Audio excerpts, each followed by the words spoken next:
Hey, I've been willing to bet you've had something within the last week. It might be a movie. You may have heard about how somebody either acts or runs or sings or whatever.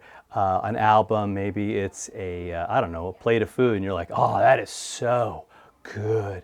That is so good. Or you recommend a restaurant, and you say, man, that place is so great. But do we do that with God when we talk to other people?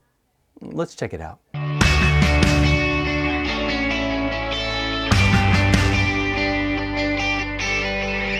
Yeah, let's check it out. We've been looking at Psalms, and it's crazy. There's 150 of these, and Psalm after Psalm, mostly written by David, King David, the shepherd boy, right, who became the king of Israel. Again, had his issues, had his struggles, but always saying, "Look, God, you're the one who saved me. You're the one who forgave me when David fell, and he fell really good, right? And really hard, not a great thing.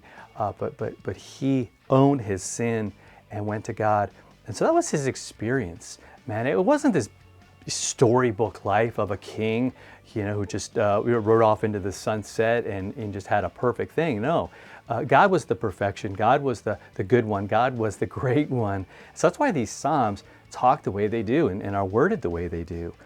Psalm 145 verse 3 says this. It says, "Great is the Lord and greatly to be praised, and his greatness is unsearchable." Now, when I said those words, it probably called to mind a bunch of either songs or hymns, things that you hear in church. I mean, these are the kinds of words that we use. Lord, you are great. You are greatly to be praised. I will ever praise you. And you hear it over and over and over again. I love that last line, that his greatness is unsearchable. It says your greatness is unsearchable, which actually is kind of cool. Again, Google didn't exist back then. AI didn't exist. There was no kind of search this, but you would just search and you would look and you would ask and you would inquire of people, and that was your search. That was your Google back in those days. But he's saying this greatness of God, like you're not going to find an adequate answer to how great he is. There's no way to adequately measure it. There's no way to sort of unpack it completely and accurately and adequately.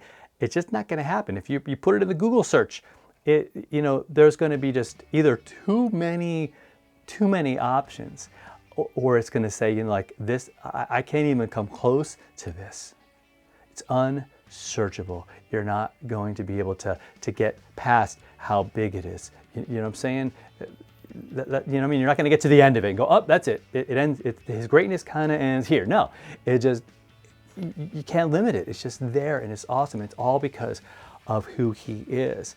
And I've been saying this all week. Like, the key is getting into verses like this and getting into the reasons why. You go into David's story and you see him taking care of him up against Goliath and up against all the adversaries and up against all the enemies of God's people, and God was there for him and there for him. And even when he sinned massively and broke about every commandment, God still forgave him when he came back to God.